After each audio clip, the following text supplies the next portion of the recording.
자, 지금부터 이제 비선형 분류기를 위한 인공신경망에 대해서 알아보도록 하겠습니다. 사실 분류기만을 위한 게 딥러닝은 아니죠. 아니긴 하지만 일단 분류기에 대한 코스트 함수를 먼저 우리가 쭉 알아보고 있는 겁니다.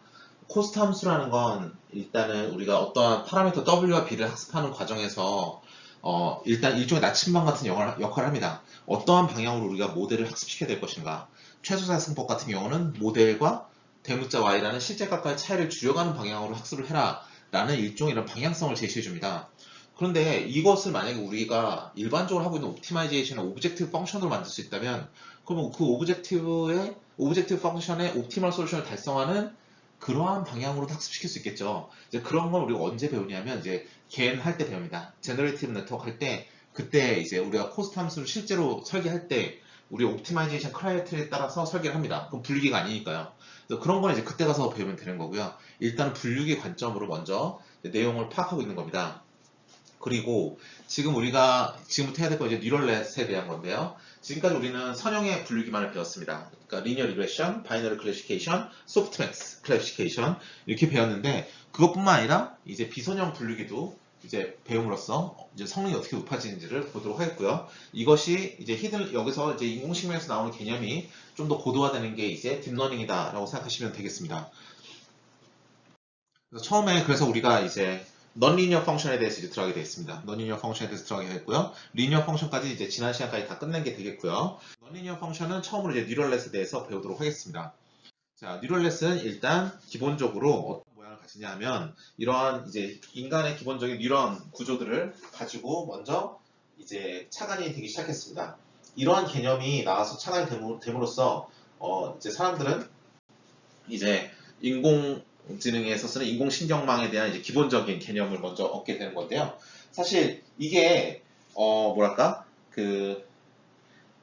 인공신경망 전체를 의미하는 거 아닙니다. 이거는 어떻게 된 거냐면 위에 있는 뉴런에서 아래에 있는 뉴런으로 신경 물질 혹은 정보가 전달되는 과정을 표현한 것이라고 보시면 되겠습니다. 그렇게 표현이 되는 건데요.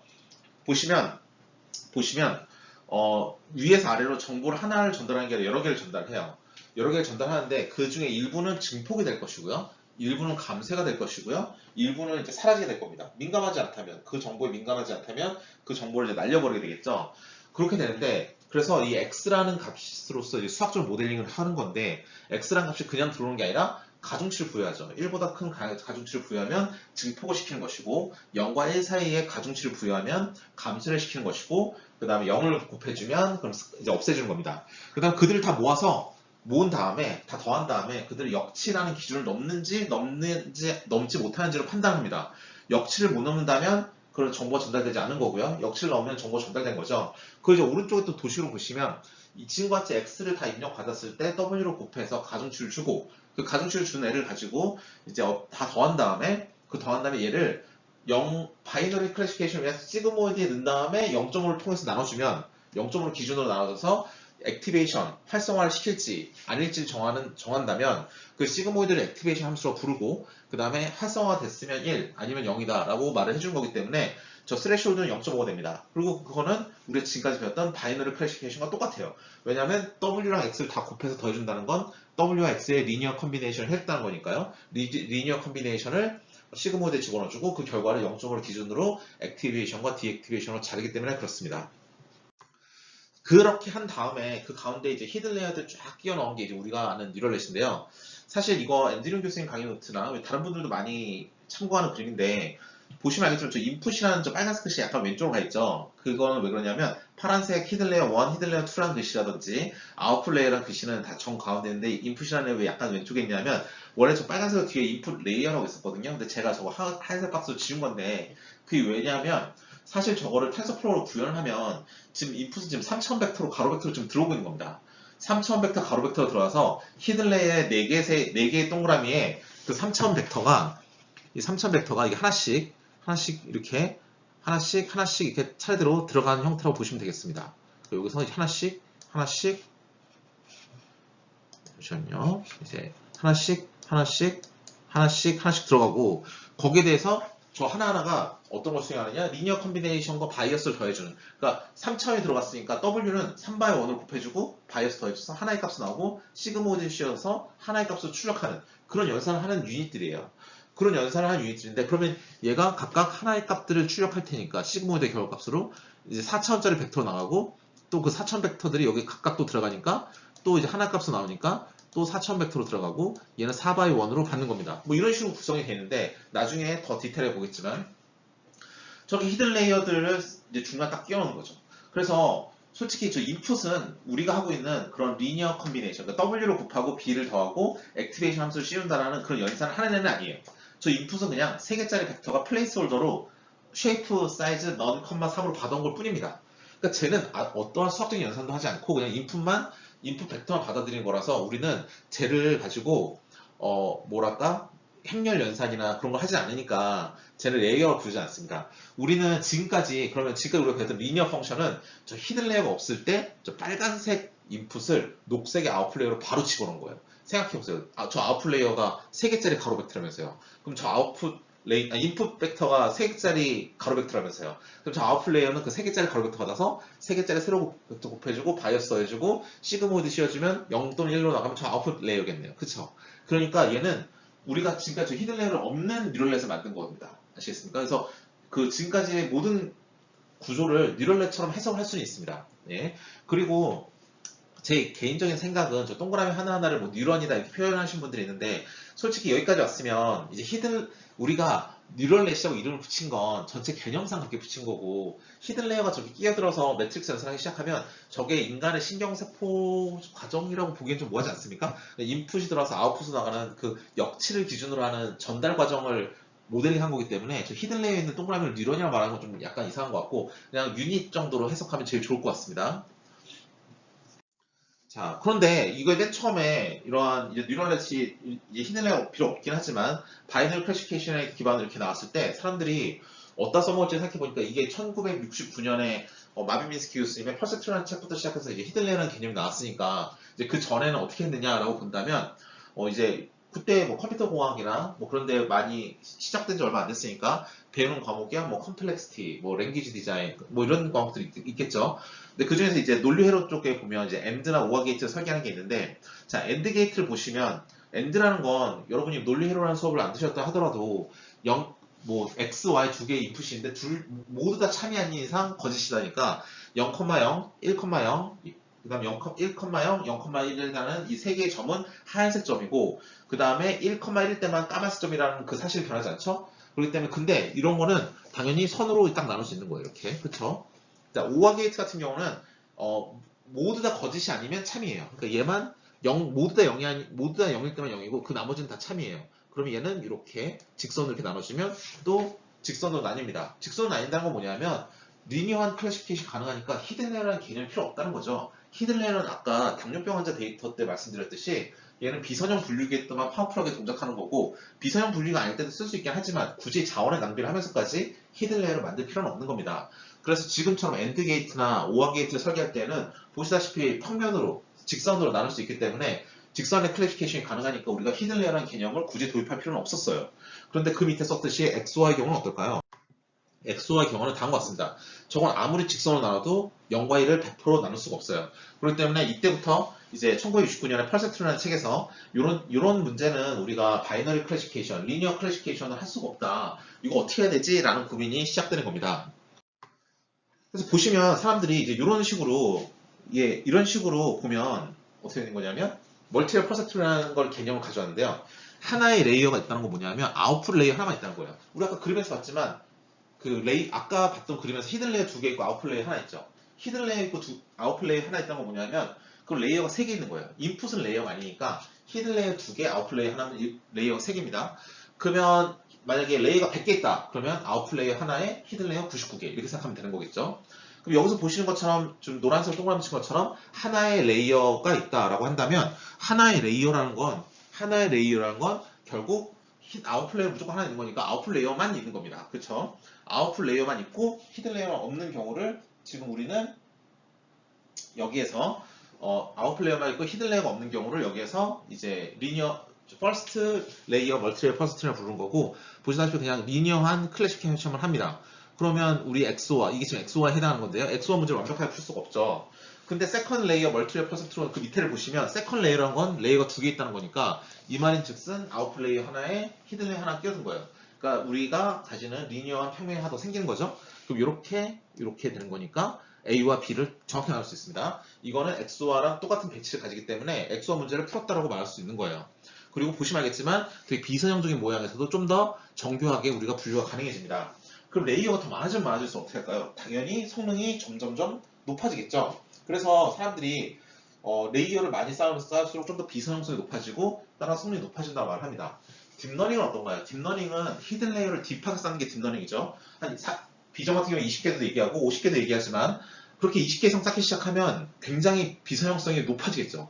그렇기 때문에 분류의 성능이 엄청나게 높아지는 겁니다. 물론 히든 레이어를 그만큼 많게 쌓기 때문에 연산도 많아지겠지만 그만큼 연산이 최근에는 컴퓨터도 많이 좋아졌으니까 크게 문제가 되지 않아서 계속 이렇게 연산량을 늘리면서 비선형성도 같이 늘려주고 그럼으로써 이제 우리가 성능을 높이는 게 일단 기본적인 컨셉이라고 생각하시면 되겠습니다. 사실 패턴 인식에서 배우는 여러 가지 머신러닝 알고리즘 중에서 비선형성을 가지고 분류할 수 있는 알고리즘은 그렇게 많지 않습니다. 뭐 랜덤 포레스트 정도 아니면 서포트 벡터 머신 정도, 이 두 가지 정도가 서포트 벡터 머신, 랜덤 포레스트 이 정도가 있는데 그것들은 성능이 엄청 좋다고 알려져 있어요. 왜 좋은지 따져보면 역시 비선형성입니다. 세상 모든 일을 이제 리니어하게 표현할 수 없으니까 비선형인 관계에서도 어떻게 분류 확률을 높일 것인가가 되게 중요한데 그래서 인공신경망도 비선형성 때문에 이렇게 각광을 받는 거라고 보시면 되겠습니다. 그러면 이렇게 된다고 했는데 진짜 어떻게 되는지에 대해서 한번 구체적으로 수학적으로 하나씩 꼼꼼히 따져봐야 되지 않겠습니까? 그래야 텐서플로우 코드를 짤 수 있겠죠. 텐서플로우는 지금까지 여러분께서 보셔서 알지만 수학적인 구조를 하나하나 행렬을 만들어서 곱해주고 시그모드 씌우고 막 이렇게 만들어줘야 되기 때문에 수학적인 구조를 하나씩 따라가줘야 돼요. 자, 보시다시피 여기서 보시면 이제 오른쪽에 그림을 보겠습니다. 오른쪽에 그림을 보시면 이제 엑소와 문제를 푸는 거니까 가로 벡터 두 개짜리가 들어옵니다. 그럼 얘가 A에도 들어가고 B에도 들어가요. 보시다시피 x1, x2가 A에도 들어가고 B에도 들어갑니다. 그럼 A에서 하나의 값이 나오고 B에서 또 하나의 값이 나올 텐데 그게 보시다시피 y1, y2죠. 얘가 각각 C의 입력으로 들어갑니다. 이렇게 되면 C는 A와 B가 계산이 된 다음에 그 결과를 받아서 자기가 계산을 하고 출력을 내보내는 애예요. 그러니까 얘는 우리끼리는 지금 A, B와 C는 뭔가 계층적인 관계가 있죠. A, B를 X1, X2를 A에도 넣고 B에도 넣고 그러면 A, B는 출력이 하나씩 나올 테니까 걔네들 묶어서 하나의 벡터로 만들어서 C에 집어넣고 C는 거기에 의해서 연산해서 최종 결과를 낸다 라고 하면 우리는 A, B가 먼저 계산이 돼야 되고 그 결과를 받아서 C가 계산이 된다니까 C가 제일 마지막에는 아웃풋 레이어가 되고 그 전에 있는 A와 B는 히든 레이어를 구성하게 됩니다. 즉 오른쪽에 있는 그림처럼 되는 거죠. 자, 이렇게 해서 우리 히든 레이어를 만들 수 있다라는 걸 수학적인 구조로 볼 수 있습니다. 그러면 이 상태에서 이제 우리가 0,0부터 보기 시작하시면 x, y가 근데 이거는 지금 우리 이상한 게 우리 지금까지 뭐 했죠? 그라디언 디센트가 뒤에 또 돌면서 w값과 b값을 찾아주는 게 학습인데 얘는 지금 w값, b값 다 주고 시작하네요. 이건 뭘 의미하냐면 이거 XOR을 풀 수 있는 경우가 있다라는 걸 한번 보고 시작하는 거예요.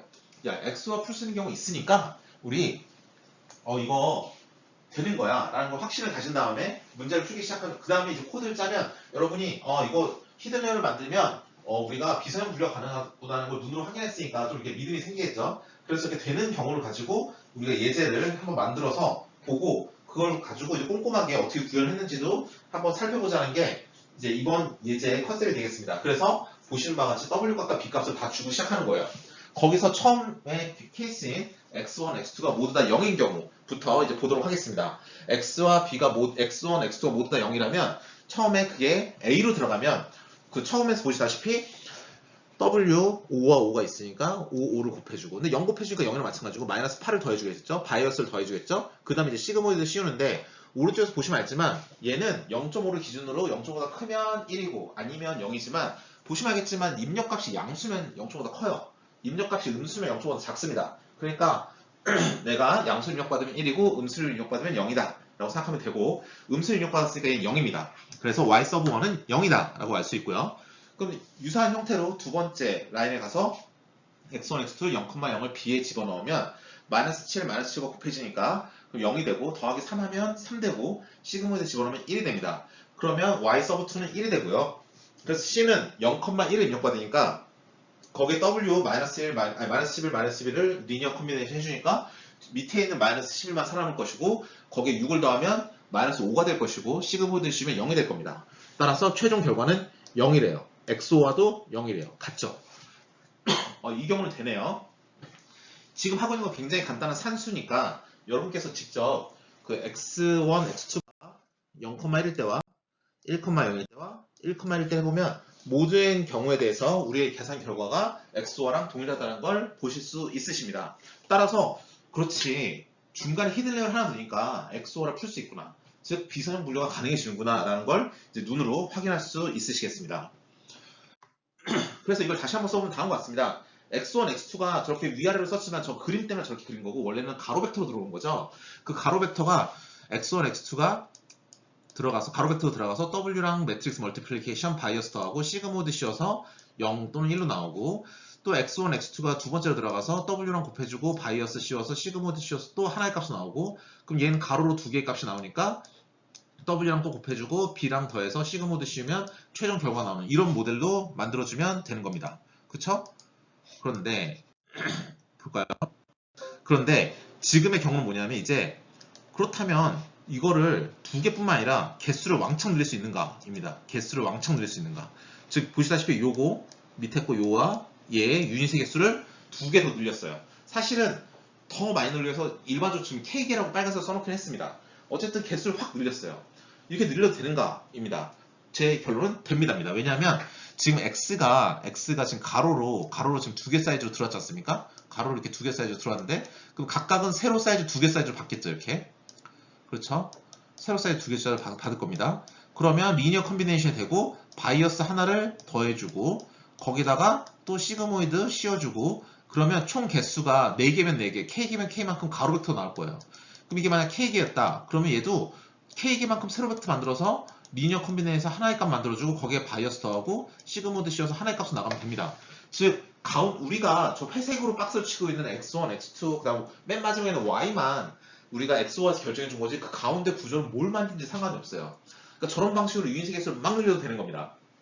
다만 우리가 여기서 주의할 건 뭐냐면 이 유인색 개수가 만약 K라면 여기 바이어스 개수도 K가 되는 거고 그 다음 나오는 출력의 개수도 K가 되는 거고 K 사이즈 나니까 얘도 입력은 K가 되는 거다. 이것만 다 맞춰주면 행렬 연산할 때 오류가 나지 않으니까 우리가 연산할 때 큰 문제가 없습니다. 이것만 잘 맞춰주면 우리가 그 뉴럴넷을 구성하는 데 문제가 없어요.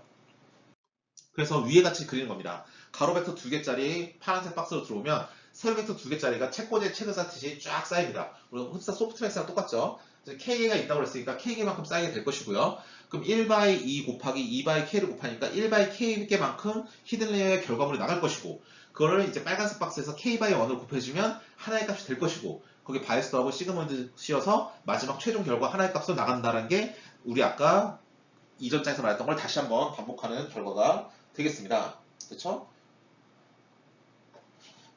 그러면 처음 그림 다시 볼게요.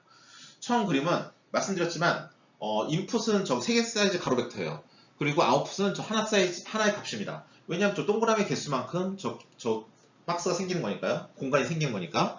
근데 그 1/3짜리 저 인풋이 이제 히든 레이어로 들어가죠. 근데 각각의 유닛으로 다 들어가지 않습니까? 우리 엑소와 예제처럼. 그래서 각각의 유닛으로 다 들어가니까 저 각각의 동그라미 하나하나들은 W는 3/1짜리 세로 벡터고 바이어스 하나가 엮이는 거예요. 그게 몇 개 있어요? 세로로 4개가 있죠. 그러니까 3/1이라는 세로 벡터가 3개 사이즈 세로 벡터가 4개가 지금 쌓여 있는 거예요. 그래서 쟤는 3/4의 행렬로 히든 레이어 1은 구성이 됩니다. 바이어스는 4개가 있는 거고요. 그래서 그 결과물을 하나씩 유닛들은 출력을 내니까 가운데 보시는 것처럼 가로로 4개 사이즈 히든 레이어 1이라는 결과물이 나옵니다. 그러면 그 다음은 4개짜리가 들어왔으니까 동그라미 하나하나에 4개짜리가 가로 벡터로 들어오잖아요. 그러니까 동그라미 하나하나, 히든 레이어 두 번째 동그라미 하나하나는 저 4개짜리 들어오는 사이즈를 받아주기 위해서 4개짜리 사이즈를 받아주기 위해서 쟤는 4/1짜리 세로 벡터를 만들고 그게 4개가 쌓여있으니까 4/4 행렬을 만들어요. 즉 여러분 지금 눈으로 보실 때 히든 레이어 1과 2가 똑같이 생긴 것 같지만 똑같이 생기지 않았습니다. 그래서 웨이트의 사이즈가 다르잖아요. 그쵸? 히든 레이어 1은 앞에 인풋이 3 사이즈로 들어왔으니까 3x1이 4개 있는 거고, 히든 레이어 2는 앞에 있는 히든 레이어 1이 4개 사이즈로 나한테 줬으니까 4x1짜리가 4개가 있는 겁니다. 이렇게 사이즈가 다르고요. 히든 레이어 2 역시 유닛이 4개가 있기 때문에 4개 사이즈로 아웃풋이 나니까 아웃풋 레이어의 경우는 또 4x1짜리를 받아주게 되는 거죠. 저렇게 모양이 다릅니다. 그런데 이렇게 전체적인 이제 행렬 구조를 아시겠죠? 그래서 히든 레이어 1을 처음 만드실 때 W 값, 히든 레이어 1의 W를 만드실 때는 3x4로 만들어야 돼요. 왜냐? 나한테 들어오는 인풋의 사이즈가 3이니까 앞에는 3. 그리고 유닛이 4개니까 3x4. 책꽂이를 4개를 쌓은 거니까 바이어스는 동그라미 개수니까 4개. 자, 두 번째 히든 레이어는 첫 번째 히든 레이어가 나한테 4만큼의 벡터 사이즈를 줬으니까 4x1짜리가 4개 쌓였으니까 4x4로 W를 만들어야 되고 바이어스는 4개를 만들어야 되고, 아웃풋 레이어는 히든 레이어 2도 나한테 4개의 아웃풋을 넘겨주니까 4x1으로 W를 만들고 그걸 곱해주면 하나의 값이 되고 거기 바이어스 더하고 이제 액티베이션 함수 쓰시면 되겠죠. 그리고 지금은 이제 처음 배우는 거니까 이게 하나하나 꼼꼼하게 보지만 자세히 보시면 익숙해지면 어떻게 되냐면 저 바이어스라는 저 B값들은 동그라미 개수랑 똑같아요. 히든 레이어 첫 번째 바이어스 값은 몇 개? 4개. 왜냐면 동그라미 4개니까. 히든 레이어 2의 바이어스 개수 몇 개? 4개. 왜냐면 동그라미 4개니까. 아웃풋 레이어 바이어스 몇 개? 1개. 왜냐면 동그라미 하나니까 그렇습니다. 그리고 히든 레이어 1의 웨이트는 지금이야 뭐 앞에서 오는 사이즈가 3이니까 1x3의 가로 벡터로 올 거고, 그것을 3x1의 세로 벡터로 곱해야 되니까 동그라미 하나는 3x1을 가지고 있고 그게 4개가 있으니까 3 곱하기 4구나 이렇게 논리적으로 설명하지만 나중에 익숙해지면 어떻게 하면 되냐면, 그래? 히든 레이어 1 입장에서 내 전 레이어의 동그라미 개수 3개, 나는 4개, 그럼 3 곱하기 4. 히든 레이어 2 입장에서는 내 전의 동그라미 개수는 4개, 즉 나의 동그라미 개수는 4개, 그럼 4x4. 아웃풋 레이어는 내 전의 동그라미 개수는 4개, 나는 하나, 그럼 4x1. 이렇게 하면 되는 겁니다. 똑같죠? 왜냐하면 내 전에 있던 동그라미의 개수가, 내 하나의 레이어 전에 있는 동그라미 개수가 나에게 들어오는 인풋 사이즈를 정하니까 그게 행렬의 세로가 되는 거고, 내가 가진 유닛의 개수만큼 쭉 책꽂이에 책을 쌓는 거니까 그게 가로가 되는 거고, 그러니까 이전 레이어의 동그라미 곱하기 나의 동그라미를 하면 그 히든 레이어의 W의 사이즈가 되는 겁니다. 그렇게 기억을 하시면 될 것 같아요. 나중에 코딩 하실 때는 그렇게 하시면 됩니다. 자, 그래서 이제 실제 구현을 해볼 건데요. 이거는 우리가 그 바이너리 클래시피케이션 코드입니다. 우리 학생들 있었지 않습니까? 어떤 학생이 몇 시간 공부하고 몇 년째 족구를 가지고 있으면 A뿔인가 F인가를 했던 그 코드를 그대로 가져왔는데 어디만 고쳤냐면 이런 데만 고쳤습니다. 일단 XOR을 푸는 거잖아요. 지금 제목을 잘 보셔야 되는데 XOR을 푸는 겁니다. 바이너리 클래시피케이션으로 XOR을 풀기 때문에 X 언더바 데이터, Y 언더바 데이터에다가는 XOR 규칙을 넣어줘야 돼요. 00일 때는 0, 01일 때는 1, 10일 때는 1, 11일 때는 0이다 라고 XOR 규칙을 넣어주고, 나머지 다 똑같고 다른 거는 러닝 레이시랑 뭐 이터레이션 횟수 정도만 당연히 조절을 해줘야겠네요. 뭐 이런 거 넣었는데 이거는 뭐 우리가 중간중간 코스트 값이 매번 보면 좀 그러니까 한 2000번만 한 번씩만 코스트 값을 찍어 나오라는 거고요. 나머지는 다 똑같습니다. 그러면 결과를 보면 코스트 값이 줄어드나요? 0.6931472에서 하나도 안 줄어들고 있어요. 코스트 값이 줄어들지 않는 것보다 학습이 이루어지지 않고 있다는 겁니다. 그래서 결과적으로 보면 0.5, 50%밖에 안 돼요. 자, 이건 지금 히든 레이어가 없죠. 바이너리 클래시피케이션 그대로 쓰면 안 된다는 거 보여주는 예제입니다. 이건 안 되는 예제고요. 제목을 보면 그냥 바이너리 클래시피케이션 썼다고 하니까, 그러면 여기서 히든 레이어를 넣기 시작하면 돼야겠죠. 자, 지금 여기서 히든 레이어를 넣어봤습니다. 3 사이즈를 넣어봤어요. 그러면 이게 2개 사이즈가 같으니까 이 동그라미, 파란색 동그라미 하나는 2x1의 세로 벡터가 있을 거고 그게 3개가 나란히 책꽂이에 쌓여있으니까 얘는 2x3가 될 거예요. 동그라미 3개 있으니까 바이어스 3개. 그 다음에 그리고 우리 아까 얘기했지만 얘 히든 레이어 만들 때 W는 이 전에 동그라미 개수 곱하기 현재 동그라미 개수니까 2x3 그렇게 그냥 구해도 됩니다. 이 아웃풋 레이어는 우리가 얘가 지금 3짜리 가로 벡터 나올 거니까 얘는 3짜리 세로 벡터 있고 책꽂이 책은 하나만 쌓여있으니까 3,1 동그라미 하나니까 바이어스 1 이렇게 하면 되는 거고요. 하지만 뭐 이렇게 됩니다. 내 앞에 있는 레이어는 파란색 레이어인데 걔는 동그라미가 3개니까 3 곱하기 현재 나의 동그라미 하나니까 1 해서 3,1 해도 되는 겁니다. 예, 뭐 어떠한 방법을 쓰더라도 상관은 없고요. 자, 어떻게 구현하느냐 하면 다 똑같은데, 자, 일단 H가 히든 레이어의 W를 구합니다. 자, 히든 레이어 W 그거는 보시다시피 2,3이죠? 2,3을 해주면 되고 바이어스는 3입니다. 그렇게 해주면 X를 가져와서 히든 레이어를 곱하고 히든 레이어를 더한 다음에 시그모이드 씌우면 히든 레이어 1 완성. 그쵸? 그 다음에 아웃풋 레이어 3x1이라고 했으니까 3x1로 아웃풋 레이어 만든 다음에 아웃풋 레이어에 바이어스 만든 다음에 모델은 히든 레이어 갔다 와서 가져와서 아웃풋 레이어 웨이트 곱하고 바이어스 더해서 시그모드 씌워주면 최종 모델 완성이 되겠습니다. 우리 아까 했던 거랑 똑같죠? 히든 레이어 곱해주고 히든 레이어에 바이어스 더해주고 시그모드 씌워주고 결과값을 히든 레이어 1이라고 하고 9번째 라인처럼 그 결과값 H1을 받아서 아웃풋 레이어 W 곱해주고 아웃풋 레이어 바이어스 더해주고 시그모드 씌우고 최종 모델 만든 다랑 똑같습니다. 그것만 넣어줬어요. 저 노란색 부분만 다릅니다. 그러면 오른쪽에 보시면 코스트 값이 잘 떨어지고 있고 나중에 100%로 수렴하는 걸 보실 수 있죠. 나머지는 다 똑같으니까. 저런 식으로 히든 레이어를 만들어주면 됩니다. 그러니까 제일 근데 가만히 보고 있으면 저건 지금 우리가 뭐 어떤 레이어라는 게 특별히 있는 거 아니고 그냥 행렬 곱셈과 덧셈과 액티베이션 하면서 씌워주는 연산을 우리가 하나하나 꼼꼼히 만들었잖아요. 그래서 저걸 가만히 보시면 저희 과연 수학적으로 어떤 의미가 있는지를 봐야 되는데 보면 알겠지만 행렬 곱셈 한번 해주고 액티베이션 씌웠어요. 리니어 컨비네이션 한번 해준 거예요. 리니어 컨비네이션 한번 해준 거다가 넌리니어를 씌운 다음에 다시 리니어 컨비네이션 또 해준 거야. 그러니까 뭐냐면 약간 이렇게 행렬을 그러니까 선형으로만 x, y를 표현하는 게 아니라 비선형적으로 좀 더 플렉서블하게 x, y를 표현해 준 다음에 그 복잡한 관계를 표현하는 파라미터를 찾아준다 라고 이제 개념을 이해하시면 되겠습니다. 좀 더 디테일한 건 나중에 말씀드리겠지만 어쨌든 이런 식으로 이제 레이어 하나하나 쌓음으로써 우리가 비선형성을 높인다는 그 컨셉만 이제 기억하시면 되겠습니다. 그런데 지금 우리 히든 레이어의 유닛 개수 지금 3개였잖아요. 동그라미 파란색 3개. 근데 그걸 10개 늘릴 수도 있어요. 그러면 우리 어떻게 해주느냐? 이거 저희는 그냥 일단 이름을 와이드라고 말을 해봤는데 지금 여기 그림에서 보시는 이 파란색 동그라미 하나하나는 이 빨간색 인풋을 다 받아야 되니까 2x1에 세로 벡터가 있을 거예요. 그게 몇 개? 10개를 책꽂이를 쌓아놨어. 그러니까 2x1짜리가 10개 있으니까 2x10이 돼요. 바이어스는 이거 개수만 세라 했으니까 10개가 되고요. 근데 그렇게 해도 되고 지난번 말했듯이 이전 레이어의 빨간색 동그라미 개수는 2개, 현재 파란색 동그라미 개수는 10개, 그래서 2x10 이렇게 해도 됩니다. 그래서 W1은 2x10, 이 파란색은 다 파란색 동그라미랑 관련 있는 거고요. 빨간색은 빨간색이랑 관련 있는 겁니다. 바이어스 10개 있고.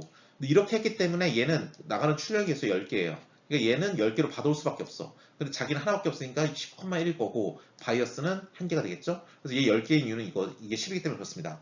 만약에 이 파란색 글씨가 하나가 10이 아니라 뭐 100으로 바뀌었다. 그러면 그 밑에 있는 파란색 10도 100, W2도 100으로 바뀌어야 돼요. 그렇죠? 당연하죠? 저 메뉴에 있는 게 100으로 바뀌었다는 건 뭐냐면 유닛이 100개 있다는 거고 유닛이 100개 있으니까 바이어스 100개 있고 그러면 출력이 100개가 나가니까 녹색은 100개를 받아야 되니까 저게 하나만 값이 바뀌면 나머지 다 바뀌게 됩니다. 그래서 어떤 코드에서는 저 변수로 만든 다음에 그냥 변수로 만들어 놓으면 그 변수 제일 위에서 값만 바꿔주면 다 바뀌게 되겠죠? 그렇게 만드는 경우도 있고요.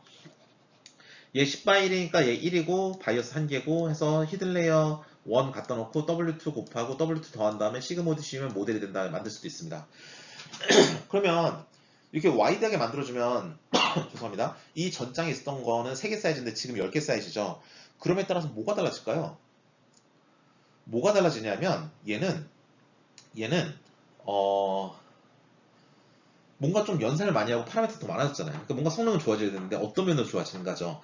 우리가 지난번에 말씀드릴 때 그랬지만 레이어가 하나씩 쌓일수록 분류의 기준이 늘어납니다. 얘는 그 늘어난 분류의 기준 대비 얼마만큼 더 잘 고려해 주느냐. 예를 들어서 우리 지금 색깔로 나온다. 사과, 바나나 구별하는데 색깔로 나온다 그러면 옛날에는 그냥 간단하게 빨간, 노란 이것만 쓰면 지금은 RGB로 한다든지 총천연색을 한다든지 이런 식으로 그 색깔을 좀 더 디테일하게 봐주는 거예요. 그러니까 주어진 기준에서 얼마나 더 정확하고 디테일하게 보는가가 레이어 하나를 갖다 놓고 정보를 더 많이 쌓아주는 경우가 되겠습니다. 그렇죠? 그럼 이제 우리가 딥하게 쌓고 있습니다. 더 깊게 쌓으면 어떻게 될까요? 깊게 쌓으면 자 이거 보시면 알겠지만 이게 지금 10이죠. 이거 따져볼까요? 2x10이다. 얘 입장에서는 이 앞에 있는 게 2고 나는 10이니까 2x10. 얘는 앞에 있는 게 10이고 나는 5니까 10x5. 앞에 있는 게 5고 나는 8이니까 5x8. 앞에 있는 게 8개고 나는 1개니까 8x1 해서 2x10, 10x5, 5x8, 8x10 이렇게 되고요. 또 각각의 레이의 바이스는 동그라미 개수만 세주면 되니까 우리가 10, 5, 8, 1입니다. 그래서 10, 5, 8, 1 이렇게 만든 다음에 그걸 각각에 대해서 주어진 인풋에서 웨이트 곱하고 바이어스 더하고 시그모드 C에서 히든 레이어 1 완성. 히든 레이어 1 갖다 놓고 두 번째 레이어 웨이트 곱하고 바이어스 더하고 시그모드 C여서 두 번째 완성. 그 다음 걔를 갖다 놓고 세 번째 레이어 웨이트 곱하고 바이어스 더해서 시그모드 C여서 세 번째 히든 레이어 완성. 걔 세 번째 히든 레이어 갖다 놓고 아웃풋 레이어 곱하고 더해서 시그모이드 C여서 최종 모델 완성. 이렇게 되겠습니다. 이렇게 만들면 되는데 아주 이제 쉽게 빠르게 만들 수 있죠. 이게 딥하게 점점 쌓을 수 있어요. 그러면 얘는 의미가 뭐냐라면 히든 레이어 하나 생길 때마다 기준이 늘어나는 겁니다. 예를 들어서 뭐 정확하진 않지만 정확하게 1대1로 매핑되진 않지만 사가 반환을 나눈다라고 한다면 색깔이 기준이었다. 그 다음 크기, 모양, 냄새 이런 식으로 계속 기준이 늘어난다면 이건 레이어가 늘어난 거랑 거의 유사한 의미가 있다고 보시면 되겠습니다. 그러면 여러분께서 만약에 자원이 한정되어 있으니까 여러분 레이어를 깊게 쌓을 겁니까? 아니면 이렇게 와이드하게 쌓을 겁니까? 딥이 나을까요? 아니면 와이드가 나을까요? 예. 일반적으로는 딥러닝이 더 유명하죠. 그러니까 딥한 게 더 좋은 거예요. 레이어를 더 깊게 쌓아줄수록 우리는 분류의 성능을 점점 많이 늘릴 수 있습니다. 예. 왜냐면 어떤 경우는 이미 색깔로, 그러니까 빨간색과 노란색 구분은 굉장히 레졸루션이 낮아서 할 수 있는 거니까 그거는 굳이 와이드하게 쌓을 필요는 없는 거거든요. 그래서 항상 와이드한 게 성능을 폭발적으로 늘린다기보다는 딥하게 쌓아야 비선형성을 증가시킬 수 있기 때문에 훨씬 더 좋은 선택이 되는 겁니다. 그래서 딥러닝을 하는 건 이런 식으로 히든 레이어 쌓아줌으로써 많이 쌓아줌으로써 가능한 거예요. 자, 여기까지가 히든 레이어를 쌓는 방법이니까 1969년에 나온 마빈 민스키 교수님의 퍼셉트론이라는 책에 나오는 것을 구현하는 방법이 되겠고요. 근데 딥러닝을 쌓을 때 하나의 문제가 있어요. 뭐냐, 딥러닝처럼 연산할 때 문제는 뭐냐면 저렇게 시그모이드를 계속 쌓아준다는 거예요. 딥러닝이면 한 20개까지 쌓을 텐데 저 액티베이션 함수를 시그모이드로 쌓아주면 액티베이션 함수의 특징이 뭡니까? 저 시그모이드 함수는 어떠한 마이너스 무한대에서 무한대까지 x값이 들어왔을 때 y값은 0에서 1 사이로 매핑을 시키는 거죠. 0에서 1 사이가 값이 돼버려요. 그러니까 얘네들은 0에서 1 사이로 값이 딱 고정돼 버리니까 얘가 한두 번은 괜찮은데 한 4번, 5번, 6번 넘어가기 시작하면 값이 점점 작아져요. 자, 값이 작아지니까 그것에 종속되어 있는 웨이트 값도 당연히 사라지겠죠. 그래서 이걸 뭐라 부르냐면 제일 밑에는 그라디언트 베니싱 프로블렘입니다. 즉 웨이트 값이 사라진다. 왜냐하면 값이 사라지니까. 이걸 해결하기 위한 방법이 바로 렐루라는 함수가 되겠습니다. 보시는 바와 같이 우리가 빨간색이 시그모이드예요. 0에서 1 사이로 왔다 갔다 하죠. 근데 녹색을 써서 액티베이션이 안 되면 그냥 0으로 바로 그냥 매핑 시켜버리고 액티베이션이 되면 된 만큼 크면 큰 만큼 3이면 3만큼 출력을 시켜줌으로써 우리는 만약에 히든레이어를 1억 개를 쌓더라도 1억 개가 모두 액티베이션이 됐다면 처음 입력한 값이 끝에까지 다 살아남아 있어야 중간 모든 히든레이어들이 W 값이 학습이 되니까 저런 함수를 쓰자라는 게 이제 우리가 액티베이션 함수를 바꾼 겁니다. 저걸 이제 rectified linear unit이라고 해서 렐루 함수라 부르고요. 저거는 이제 TensorFlow 안에서 tf.nn.rellu라는 이름으로 구현이 되어 있습니다. 그걸 쓰시면 되고요. 그걸 쓰면 히든레이어가 많이 있다 하더라도 렐루의 경우는 초기 값에 따라서 성능의 차이는 있지만 저렇게 코스트 함수가 많이 감소되는 학습의 효과가 있다고 보시면 되겠습니다. 오른쪽은 이제 그라디언 디센트 옵티마이저 같은 그런 옵티마이저들이 여러 개가 있을 수 있다는 건데 주어진 코스트 함수가 어떤 것이냐에 따라서 옵티마이저마다 성능이 다 다릅니다. 근데 코스트 함수를 구한다는 건 W 값과 B 값도 중요하지만 거기 들어가는 상수값 X, Y 값도 코스트 함수를 구성하는 변수들이죠. 그 X, Y, 그러니까 데이터가 뭐가 들어오냐에 따라서 함수가 다 바뀌기 때문에 저건 다 해봐야 돼요. 우리 수학적으로 구했어야 되는 게 아니라 데이터에 따라서 바뀌는 거니까 다 해봐야 되는 거고 저 보시다시피 여러 가지 옵티마이저가 있는데 그 중에서 우리 지금까지 그라디언트 디센트를 많이 쓰지만 다른 걸 쓸 수도 있다는 걸 보여드리고 있는 거고요. 그래서 이걸 보시면 여러분께서 이제 모양을 쉽게 추론할 수 있습니다. 자, 얘는 뭐죠? 이거 이제 코드만 봐도 머릿속에 딱 이제 감이 옵니다. 얘는 어떻게 생긴 뉴럴넷인지 감이 오는데 보시면 얘는 인풋이 784구나. 근데 아웃풋은 10개구나. 근데 우리 지금까지 Y가 1이 아니라 여러 가지 상수인 거는 소프트맥스밖에 없었으니까 얘도 지금 소프트맥스 같고 10개 중에 하나 분류하는 거구나. 인풋 벡터가 784인데 10개 중에 하나 분류하는 거구나 알 수 있고 자 784가 들어와서 256, 256, 256이니까 첫 번째 히든 레이어는 유닛의 개수가 256이구나 알 수 있고 그 다음 히든 레이어도 보니까 똑같이 256을 또 출력하네요. 그럼 얘도 유닛의 개수가 256이구나 알 수 있고요. 그래서 내가 256이니까 너도 256, 256. 마지막 세 번째 히든 레이어도 또 256이네요. 세 번째 히든 레이어도 256이구나 라고 알 수 있어요. 그쵸? 그래서 256, 256, 256이고 마지막에 이제 10개, 10개 매핑하면서 나갑니다. 10개, 10개. 그럼 아웃풋 레이어가 되겠죠? 그럼 얘는 히든 레이어 3개, 아웃풋 레이어 하나인데 3개 히든 레이어는 모두 256개 유닛이 있고 아웃풋 레이어는 유닛이 10개 있구나 라는 걸 알 수 있습니다. 그래서 모델 언더바 LC까지만 만들어서 리니어 컨비네이션까지만 만들어서 걔를 집어넣고 소프트맥스 함수를 넣고 평균을 내서 코스트 함수를 만들고 이제 그걸 코스트 함수를 미니마이즈하는 트레이닝 하면 되는데 우리가 지금까지 그라디언트 디센트 옵티마이저만 썼지만 아담이라는 옵티마이저도 있구나. 이런 거는 이런 현상에서 이런 데이터에서 제일 잘 어울리는 건가 보다 라고 생각하시면 되겠습니다. 이제 코드만 보셔도 이제 뉴럴넷을 만드는데 크게 문제가 없으시죠? 이렇게 정리하면 되겠습니다. 그리고 이거는 이제 서머리인데 우리가 이 시점에 왜 딥러닝이 이렇게 폭발적인 인기를 얻었느냐. 왜냐면 인공신경망은 사실 1969년에 나왔다 그랬잖아요. 나온 지 51년이 됐습니다. 근데 지금까지 아무 소리 없다 이제 와서 폭발적인 인기를 얻는 건 뭐냐면 우리가 첫 시간에 말했듯이 요즘에 AI는 데이터 기반의 AI예요. 데이터가 일단 많아야 돼요.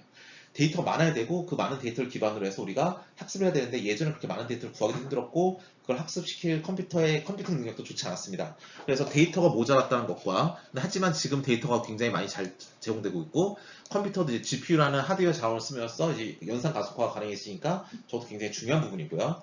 그래서 저것 때문에 이제 데이터도 많아지고 연산도 잘 돼요.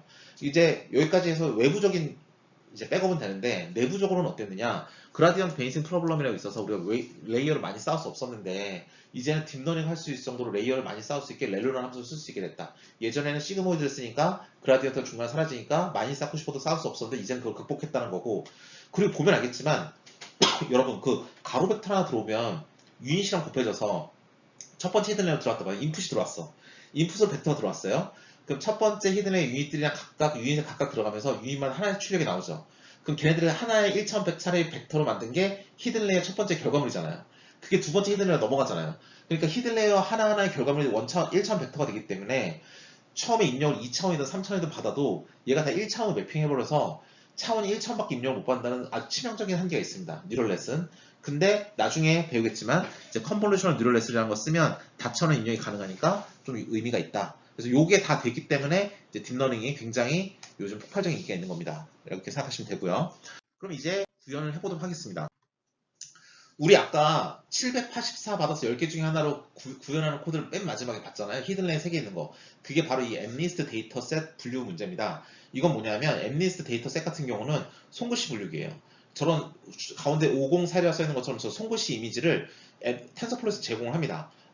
저 데이터를 가지고 기본적으로 분류기를 연습해봐라는 거고요. 트레이닝용으로 55,000개, 테스팅용으로 5,000개 주는데 지금은 버전 업돼서 한 5,000개가 아니라 테스트용으로 한 10,000개가 있는 걸로 알고 있습니다. 그리고 인공신경망에 넣으려면 우리 인풋만 있으면 되나요? 우리 ABC 송글씨 할 때 봤지만 원하는 인코딩으로 레이블도 넣어줘야 되죠? 그래서 우리 보시면 알겠지만 배열에서 0자리에 1 있으면 얘는 0이고 1자리에 1 있으면 얘는 1이고 0, 1, 3, 4, 4자리에 있으면 얘는 4고 이런 식으로 우리가 레이블링도 해줍니다. 이렇게 이미지와 레이블을 다 가지고 있고요. 얘는 이제 10개 중에 하나 구별하니까 이게 10개가 될 거고 얘 이미지 하나는 픽셀이 28 x 28이고요. 하나하나의 값들은 하얀색이면 0, 까만색이면 1에 가까운 이런 값의 분포를 가지고 있습니다. 근데 아까 말씀드렸듯이 인공신경망은 1차원밖에 못 넣어요. 그래서 얘를 한 줄로 세워서 넣어야 돼요. 그래서 28 곱하기 28 하면 뭐다? 784. 그래서 아까 봤던 코드가 바로 이 엠리스트 분류기를 만드는 코드예요. 아시겠죠? 그래서 그거 그대로 갖다 써도 됩니다. 솔직히. 예. 근데 이제 그 전이나 후로 어떻게 하면 엠리스트라는 데이터를 긁어올 수 있을까? 이제 그 부분을 구현해야 되는 거죠. 그래서 텐서플로우 코드를 이제부터 3페이지에 걸쳐서 말씀드리도록 하겠습니다. 보시면 이 위에 두 줄을 쓰시면 여러분이 엠리스트 데이터셋을 가져올 수 있습니다. 보시면 알겠지만 tensorflow.example tutorial 엠리스트라면 엠리스트를 가져오겠다는 거고 인풋 데이터를 가져오고요. 인풋 데이터 안에는 리드 데이터셋이라고 해서 엠리스트 데이터셋을 가져오는데 그것에 대한 변수는 엠리스트입니다. 그래서 이 뒤에 엠리스트 어쩌고저쩌고 쓰면 엠리스트 제공하는 데이터를 접근할 수 있는 함수를 또 제공해줬어요. 그거를 갖다 쓸 수 있는 변수고요. 지금 이렇게 폴더 이름을 쓰시면 지금 현재 이 파이썬 코드가 돌고 있는 이 폴더 안에서 저 데이터 언더바 엠리스트라는 폴더를 새로 만듭니다. 새로 만든 다음 그 안에다가 4개의 압축 파일을 넣는데 하나 첫 번째는 트레인 언더바 이미지, 두 번째는 트레인 언더바 레이블, 세 번째는 테스트 언더바 이미지, 마지막엔 테스트 언더바 레이블 이렇게 4개를 넣습니다. 그럼 거기에 대해서 그 데이터를 접근할 수 있는 API는 저 세 번째 라인에 제일 앞에 있는 변수인 엠리스트 어쩌고저쩌고 쓰면 이제 우리가 접근할 수 있는 겁니다. 그 다음에 원한 인코딩은 true라고 세팅해놨죠? 이 말은 뭐냐면 나 원한 인코딩 한 데이터가 필요하다는 겁니다. 당연히 필요하죠? 왜냐하면 저게 있어야 우리가 신경망에서 대문자 y에 해당하는 레이블 값을 넣을 수 있으니까 그렇습니다. 그다음 6번째 라인 텐서플로우 쓰겠다고 7번째 라인에 타임이 있는데 이건 뭐냐면 타임은 뭐냐면 시간을 재주는 거예요. 그러니까 얘는 이제 실제 손글씨를 쓰니까 학습할 때 얼마나 시간이 걸릴지 모르니까 시작할 때와 끝날 때 시간 함수를 써주겠다는 거고요. 총 5,000번을 돌겠다는 거고 배치 사이즈라는 개념이 나옵니다. 배치 사이즈 128인데 이건 뭐냐면 우리 지금까지 X 언더바 데이터, Y 언더바 데이터로 데이터를 밀어놨지 않습니까? 그러면 당뇨병 환자 같은 경우는 우리 데이터 몇 개였죠? 750개. 근데 그럼 대괄호 X 언더바 데이터라는 걸 대괄호로 만들어서 750개를 넣어준 건데 사실은 우리가 하나하나 넣는 게 아니었어요. x 언더바 데이터를 대문자 x에 피드 딕트로 넣을 때는 그 x 언더바 데이터라는 그 전체를 집어넣을 때 제일 끝에 대괄호를 묶고 있기 때문에 이게 하나의 행렬입니다. 즉 우리가 당뇨병 환자 데이터를 넣을 때도 750 by 8의 행렬로 통째로 넣은 거예요. 설명하기 편하라고 하나씩 얘기를 하지만 실제로는 750 by 8이라는 행렬이 통째로 들어간 거죠. 근데 엠리스트 같은 경우는 55,000개잖아요. 55,000개 통으로 넣었다가는 계산할 때 엄청나게 시간 많이 걸립니다. 55,000 by 784를 유인색에서 256개만큼 히들레에 다 집어넣어주고 뭐 이런 연산을 해야 되는데 가당키는 합니까? 이거 진짜 너무 연산이 많이 걸리겠죠. 그래서 사람들이 야 배치 사이즈만큼 쪼개서 넣어줘라. 그러니까 55,000개 한 번에 넣지 말고 128개씩 쪼개서 넣어줘라는 게 바로 배치 사이즈의 개념입니다.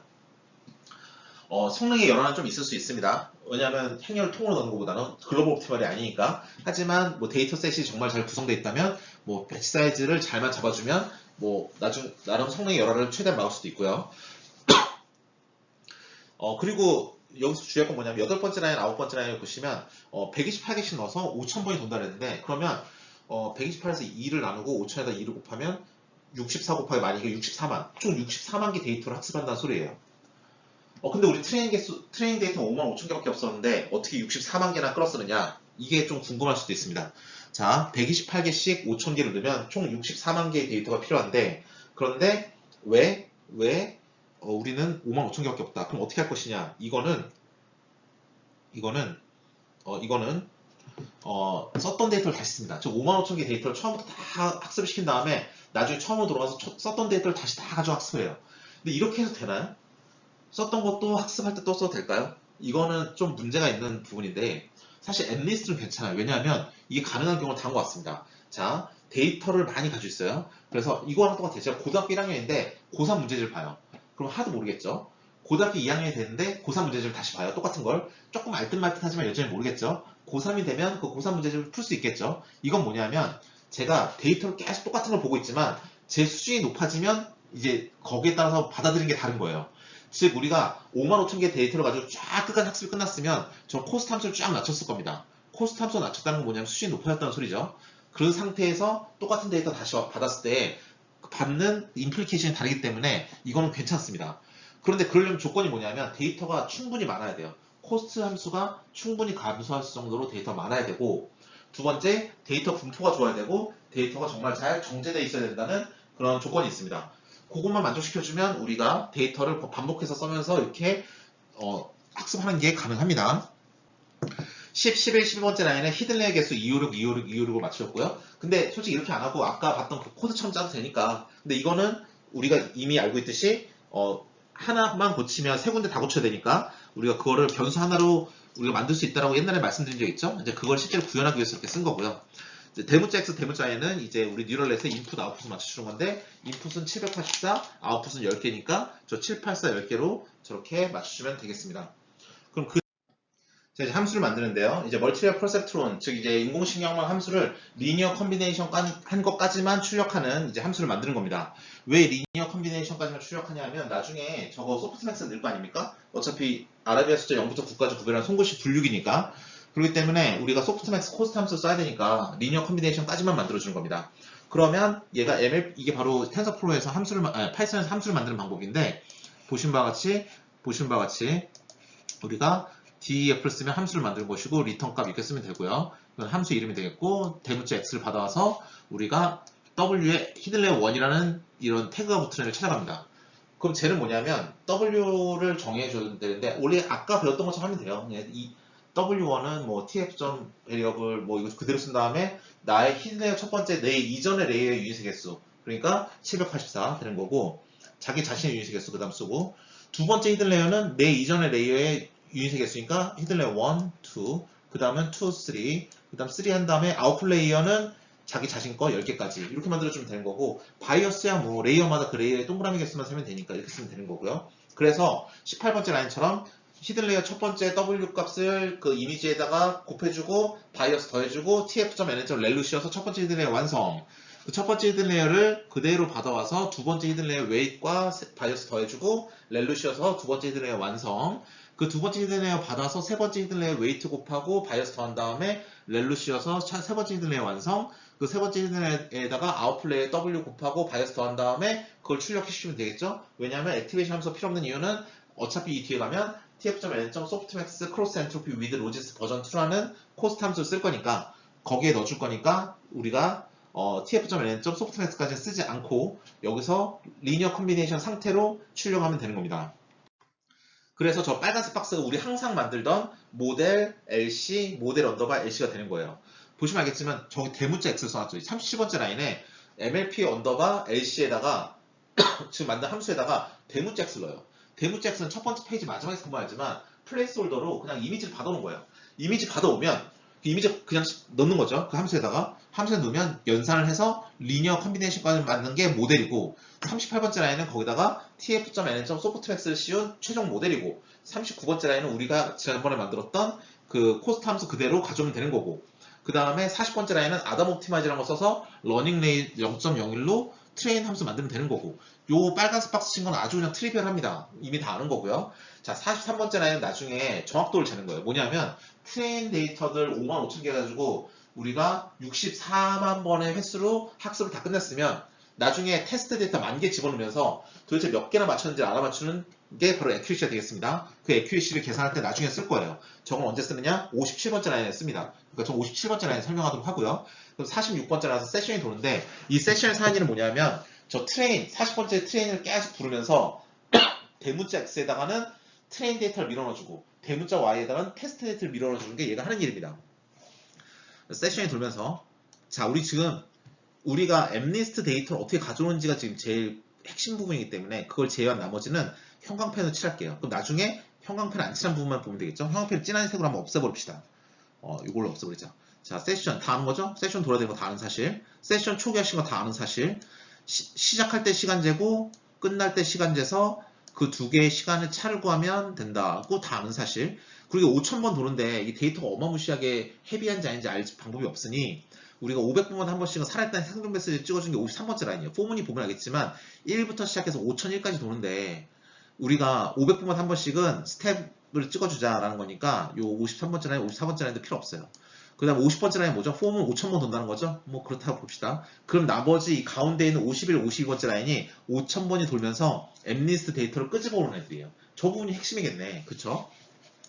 그래서 뭘 쓰느냐? 엠리스트 점, 그리고 이건 우리 두 번째 라인에서 봤듯이, 세 번째 라인에서 봤듯이 엠리스트 점 쓰면 엠리스트 데이터를 다루는 함수가 나온다 그랬죠? 트레인 점, 트레인 데이터를 다루는 함수입니다. 넥스트 언더바 배치는 뭐냐면 내가 지금 트레인 데이터 내 앞에 쫙 5만원치가 줄 서 있는데 5만원치가 줄 서 있는데 그 중에 이 괄호값, 배치 사이즈 128개만큼 앞에서부터 뜯어와라 이 소리입니다. 그러면 이미지는 784짜리 가로 벡터로 128개 오죠. 그러니까 트레인 언더바 이미지는 뭐냐면 그러니까 784짜리 가로 벡터가 세로로 쫙 128개 쌓여 있는 거예요. 그러니까 얘 뒤에다가 점 쉐이프 찍어서 프린트 찍어보면 128 곱하기 784라고 나올 겁니다. 레이블은 뭐죠? 하나하나가 10개짜리인데 가로 벡터 10개짜리인데 이게 128개 쫙 쌓여 있는 겁니다. 그럼 저 뒤에다 점 쉐이프 한 다음에 프린트 찍으면 128,11이라고 나올 거예요. 그 두 개를 각각 대문자 X에다가는 이미지를, 대문자 Y에다가는 레이블을 넣어주면서 트레인을 부르면 옵티마이제이션이 되겠죠? 그러면 실행 끝입니다. 그러니까 저 51번째 라인이 핵심인 거죠? 그쵸? 그렇게 되겠고요. 이게 학습이 다 끝났어요. 그래서 56번째 라인이 지나면 57번째 라인에서 이제 정확도를 재고 싶습니다. 정확도는 뭐다? 엠리스트, 지금까지 우리가 accuracy라는 함수를 불러요. accuracy라는 함수는 뭐냐면 accuracy 함수는 뭐냐면 일단 대문자 X에다가는 테스트 이미지 전체 10,000개를 다 집어넣어줘요. 그다음 Y에다가는 테스트 레이블 10,000개를 다 집어넣어줘요. 그러니까 행렬 사이즈 재면 얘는 앞에 있는 애는 10,784 뒤에 있는 애는 10,100이 될 겁니다. 이런 식으로 집어넣어주면 테스트 이미지 10,000개 넣어주는 거죠. 그러면 43번째 라인으로 갑니다. accuracy 불렀으니까 43번째 라인으로 가면 equal이라는 함수로 이게 있어요. 처음 거. 이건 뭐냐면 내가 지금까지 학습시킨 모델이에요. 74만 개 데이터로 학습시켰어. 64만 개 데이터로 학습시켰어. 그러면 64만 개 쫙 있는데 그 데이터로 만든 모델이 있는데 거기에 10,000개의 이미지를 쫙 집어넣은 거예요. 그쵸? 모델이란 건 X만 있으면 만들 수 있으니까 모델이란 건 37번째 라인에서 X만 집어넣어주면 그 안에 있는 파라미터로 다 계산해서 모델 언더바 이시가 나오고 38번째 라인에서 tf.n.softmax를 씌운 게 모델이에요. 그러니까 X만 있으면 모델 값이 쫙 나와요. 근데 그 중에서 소프트맥스니까 제일 큰 값을 찾는 거죠. 그러니까 저 지금 43번째 라인의 모델에 있는 아규먼트 맥스는 제일 큰 값 찾는 거예요. 뒤에 있는 건 뭔가요? 테스트의 이름표예요. 얘는 제일 큰 값 찾는 게 아니라 대문자 y에다가 피드 딕트로 레이블 넣어준 거니까 저 아규먼트 맥스 하는 일은 뭐냐면 1의 위치를 찾는 거예요. 그러니까 이거 뭐냐면 야 지금 테스트 첫 번째 이미지를 받았는데 이 AI가 말하기를 이게 6이래. 왜냐하면 우리 모델에 아규먼트 맥스 했으니까 해보니까 6번째 자리에 6에 있는 애가 제일 크더라. 확률이 제일 높더라. 나 6인 것 같아요. 나 6인 것 같은데? 라고 모델에 말하고 있으면 얘 액큐리시 함수를 뭐 하냐면 너 6인 것 같아? 자 이름표 까보자. 딱 갔더니 그 대문자 Y예요. 이름표 딱 갔더니 6자리에 1이 있어. 그래 맞네 라고 하면 되는 거고 그게 어디 들어갑니까? 이퀄 함수에 들어가니까 그럼 true가 되는 거고 만약에 모델이 말하기를 나 8인데 8자리의 확률이 제일 큰데? 라고 말했어요. 근데 이름표를 실제로 Y값, 대문자 Y값을 까봤더니 6이래. 그럼 안 맞잖아요? 그럼 틀린 거죠. 그럼 이퀄입니까? 아니면 false죠. 그렇죠? 이렇게 되는 거예요.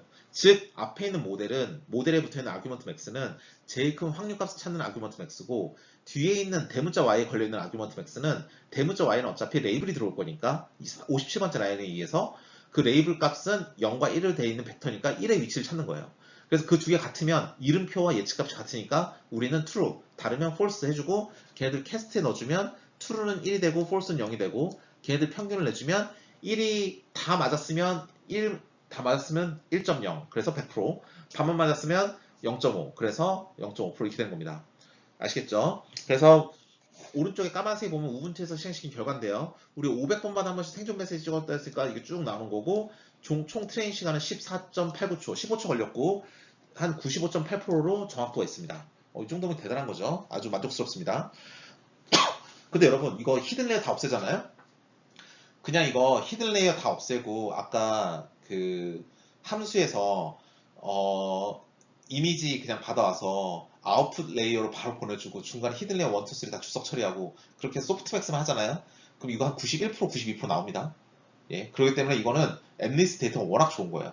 엠리스 데이터는 히든 레이어 안 쓰고 리니어 클래시피케이션만 해도 90% 넘게 성능이 나와요. 그래서 여러분이 만약에 원하는 타겟 성능이 90%다. 그리고 엠리스 쓴다. 그럼 히든 레이어 안 만들어도 돼요. 솔직히. 그러니까 이렇게 정확도를 보면서 여러분이 원하는 정확도를 달성하기 위해서 노력하는 게 여러분이 해야 될 일이고요. 두 번째, 첫 번째 히든레이 유닛의 개수를 256이 아니라 1로 한번 바꿔보십시오. 나중에 여러분이 해보실 때 1로 바꿔보시면 처음에 780짜리 벡터 오잖아요. 그럼 유닛이 첫 번째 히든레이 하나밖에 없으니까 얘가 전부 하나가 돼버려요. 그 순간 엄청난 압축이 일어나죠. 또 뭐냐면 인풋 사이즈보다 뒤에 있는 히든레이어 사이즈가 더 작아지면 압축이 일어나요. 인풋이 100인데 히든레이어 유닛의 개수가 10개밖에 없다. 그러면 히든레이어 결과물은 10개 사이즈 벡터잖아요. 그럼 여기 뭐예요? 100개 사이즈가 들어왔다 10개 사이즈 나가니까 압축이 일어나는 거죠. 이런 압축 효과도 있습니다. 그래서 히든레이어 유닛의 개수 정할 때에는 엠니스티야 워낙 잘 조직된 다 0과 1로 돼 있고 이미지도 다 똑바로 서 있고 사이즈도 다 똑같고 이렇게 잘 돼 있으니까 괜찮지만 그렇지 않다면 인풋 사이즈 784면 유닛의 개수도 최소한 784를 맞춰줘야 우리 압축 효과를 피할 수 있습니다. 근데 그래서 여러분이 해야 될 건 뭐냐면 이거 나중에 연습해 보실 때 히든레이 한번 다 없애보시고 한번 구현해 보시고요. 그럼 소프트맥스만으로도 도대체 얼마나 성능이 나오는지 한번 보시고요. 그 다음 히든레이어 개수를 256이 아니라 1로 바꿨을 때 성능이 어떻게 나는지 보시고요. 그러면 압축을 완전히 극단적으로 해버리기 때문에 그거의 특성이 다 날아가서 학습이 되지 않습니다. 그래서 한 10% 나올 거거든요. 근데 여러분 근데 사지선다 시험 봐서 25점 나오면 기분 나쁘잖아요. 왜냐하면 찍은 거랑 똑같으니까. 똑같습니다. 10개 중에 하나 구별하는 것에서 점수 10점 나와버리면 그건 찍은 거랑 다름없죠. 근데 얘는 그래서 전혀 학습이 안 됐다라고 말씀드릴 수 있겠습니다. 근데 이거는 지금 256, 256, 256에 유닛의 개수를 넣으면 총 95%를 넘는 그런 뉴럴넷을 만들 수 있다라는 걸 이제 실습을 통해서 보여드렸습니다. 그런데 이렇게 만들면 너무 어렵죠. 저 위처럼 만들면 함수처럼 만들면 너무 어려운데 그래서 요즘에 나온 게 뭐냐면 텐서플로우 좀 레이어입니다. 텐서플로우나 케라스나 만드는 애들이 다 구글 애들이라 요즘은 텐서플로우가 점점 케라스처럼 변해가고 있어요. 여러분 이거 보시면 이제 그래서 텐서플로우 안에 지금처럼 이렇게 행렬을 하나하나 만들어준 게 아니라 죄송합니다. 레이어스라고 해서 레이어를 갖다 쓸 수가 있어요. 원래 이게 케라스에서 이렇게 하거든요. 덴스한 레이어다. 즉 행렬을 곱셈을 꼼꼼히 한다 해서 덴스라 쓰고 그래서 인풋은 이미지고 난 256개 유닛이 있고 액티베이션은 렐루입니다. 이렇게 해주면 레이어가 만들어져요. 그래서 이 히든레이어 1을 받아와서 256개 유닛이 있고 렐루입니다. 히든레이어 두 번째를 받아와서 히든레이어 3개만큼의 유닛을 써주고 렐루입니다 하면 히든레이어 세 번째 완성. 히든레이어 세 번째 거 받아서 아웃플레이어 10개 준 다음에 우리 액티베이션 함수 없이 바로 나가야 된다 그랬으니까 액티베이션은 none 써가지고 해주면 위에랑 아래랑 똑같습니다. 여러분은 제가 볼 때 밑에 점 쓰는 게 더 쉽겠죠. 위에 있는 행렬 꼼꼼히 따지는 거는 나중에 뭐 이해하기 어려우시면 밑에 점 쓰는 게 좋습니다. 하지만 위도 알고 있어야 되는 게 다른 사람 코드를 볼 때 위처럼 쓰는 사람들도 굉장히 많거든요. 그러니까 위에 코드도 알아셔야 되지만 밑에처럼 짤 수 있다는 것도 알아두시면 나중에 빠른 시간에 구현하실 때 좀 유용하게 쓰실 수 있으십니다. 자, 여기까지가 이제 뉴럴넷이 되겠고, 이제 다음부터 컨볼루셔널 뉴럴넷으로 넘어가도록 하겠습니다. 컨볼루셔널 뉴럴넷부터는 우리가 입력의 사이즈를 디멘션을 2차원, 3차원으로 늘릴 수 있기 때문에 우리가 이미지에서는 컨볼루션 뉴럴넷을 쓴다고 할 정도로 이제 이미지 처리에 이제 가장 기본이 되는 뉴럴넷을 할 수 있겠습니다. 그러면 이제 시작을 해보도록 하겠습니다. 자, 이제 먼저 이론부터 시작하면 다음과 같습니다. 자, 이제 CNN에 대해서 이제 좀 더 깊게 알아보도록 하겠습니다. 이게 지금 CNN 제가 그 스탠포드 대학교 CS231N인가 거기서 가져온 그림인데요. 보시면 알겠지만 이미지가 들어오고요. 이제 흰색으로 된 게 컨볼루션이고 노란색이 렐루고 이제 빨간색이 풀이라는 그런 과정입니다. 보시면 알겠지만 그런 과정을 반복적으로 거쳐요. 그런데 일반적으로 저 컨볼루션이나 렐루는 일단 쌍으로 묶여 있습니다. 컨볼루션 하면 렐루가 바로 다음에 나오기 때문에 걔네들을 그냥 뭉쳐서 그냥 컨볼루션이라고 불러도 됩니다. 따라서 이 그림은 컨볼루션, 컨볼루션, 풀, 컨볼루션, 컨볼루션, 풀, 또 컨볼루션, 컨볼루션, 풀 이렇게 보시면 되고요. 마지막에 FC라는 걸 거치는데 녹색의 Fully Connected Layer의 줄임말입니다. 거기서 보시면 이제 차인지, 트럭인지, 비행기인지, 배인지, 말인지를 가지고 확률적으로 제일 큰 거를 확률적으로 도출하고 지금 보시면 알겠지만 자동차 할 때가 제일 기네요. 그럼 이게 뭐죠? 자동차 확률이 제일 크다는 거죠. 그럼 저 FC라는 건 어떻게 보면 소프트맥스 같지 않습니까? 확률적으로 제일 큰 값을 뽑아낸다. 소프트맥스이거나 아니면 저 FC 안에 히든 레이어들이 숨어 있다면 그냥 우리가 지금까지 배웠던 멀티레이어 펄세트론이에요. 즉 신경망이에요. 그러면 이것은 뭐냐면 2차원의 이미지를 신경망 혹은 소프트맥스 집어넣기 전에 컨볼루션과 풀이라는 연산을 반복적으로 수행한 다음에 집어넣는다는 거예요. 그게 뭔지 모르겠지만 그걸 하면 우리가 다차원 입력을 받을 수 있을 때 좀 큰 엄청난 영향력이 있다라고 보시면 되겠습니다. 예. 그러면 이제 하나씩 컨볼루션이 뭔지 풀이 뭔지에 대해서 알아보도록 하겠습니다.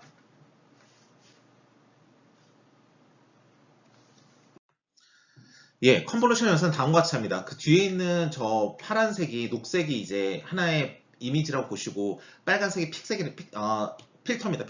필터가 있는데 필터가 저 위에 있으면 필터 값들이 예를 들어서 어떻게 돼 있냐면 얘가 지금 어떻게 표현해야 될까요? 이렇게 4로 이렇게 나눠져 있어요. 그럼 여기 앞에 있는 것과 여기에 해당하는 이거 깔고 있는 이 픽셀 값, 그다음 오른쪽에 있는 것과 이 깔고 있는 픽셀 값, 그다음에 이 아래쪽에 있는 애와 이 깔고 있는 픽셀 값, 이 오른쪽에 있는 애와 이 깔고 있는 픽셀 값을 하나씩 다 곱합니다.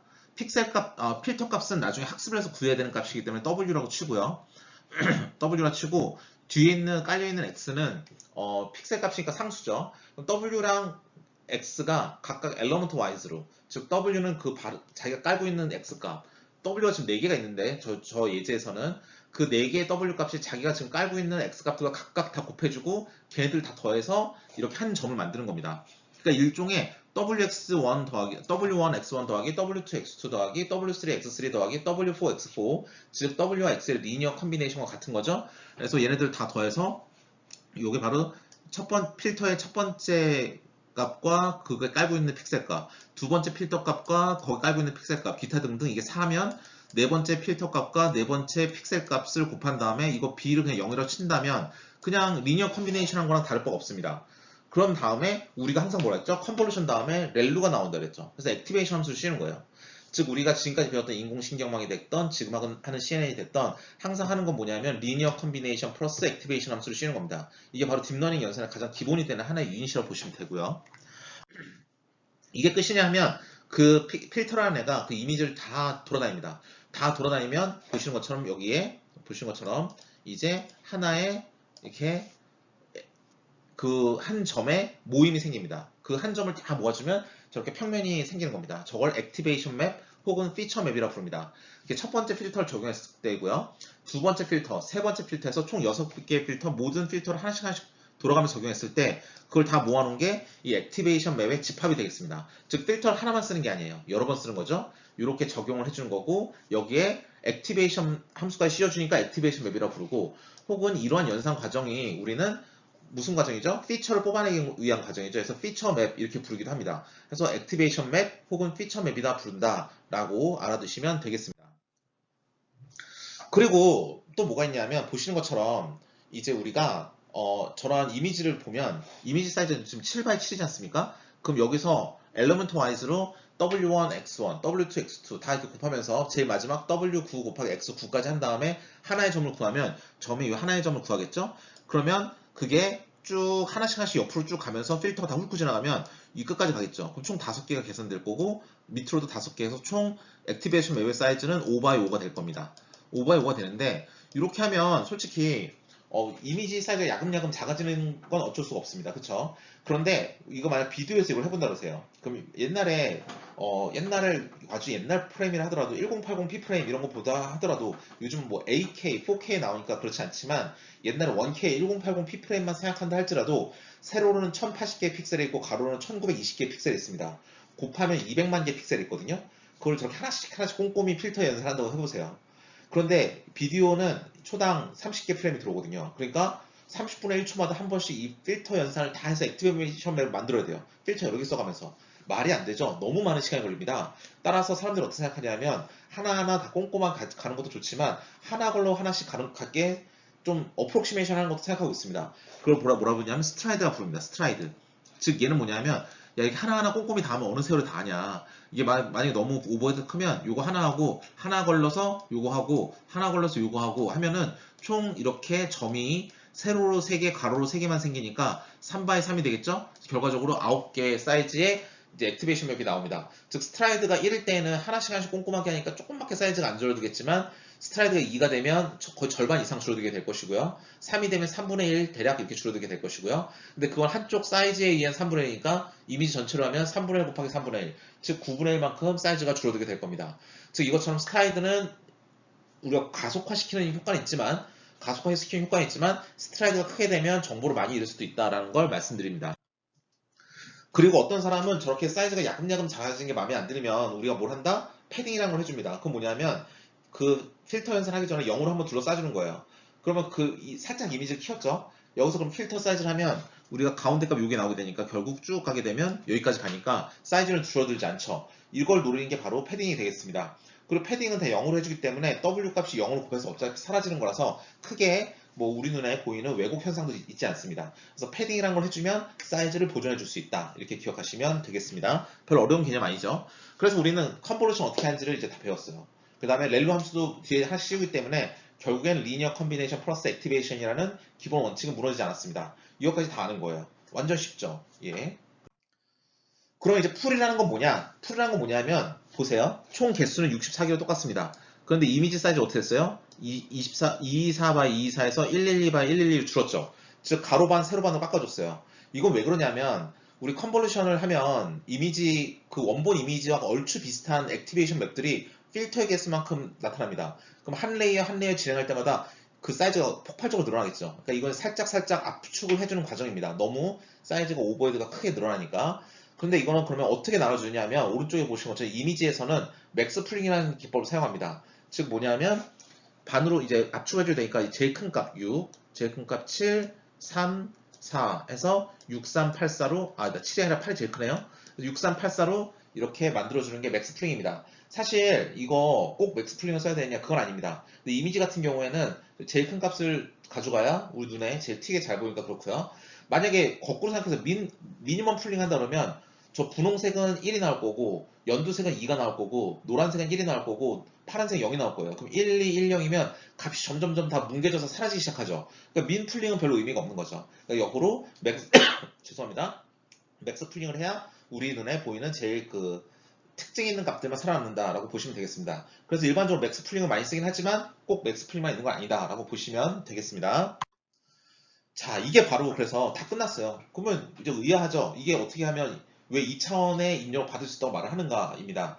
우리 저렇게 컨볼루션 풀링이 없다면 우리 아까 엠리스트 어떻게 했어요? 784째 한 줄로 쫙 늘려서서 풀리 커넥트 레이어에 넣어줬죠. 그렇죠? 그럼 이게 784 사이즈였어요. 그럼 이 픽셀 하나하나가 무슨 값이었습니까? 상수값이었습니다. 엠리스트를 쭉 늘려세웠으니까 값 하나가 다 상수예요.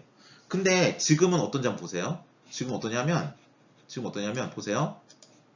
이미지가 있었죠. 지금 4개가 됐어요. 그러면서 사이즈가 살짝 작아졌네요. 아, 4개의 필터로 컨볼루션 했구나. 알 수 있죠. 패딩 안 하고 이미지가 살짝 작아졌으니까. 자, 그 다음으로 넘어갔어요.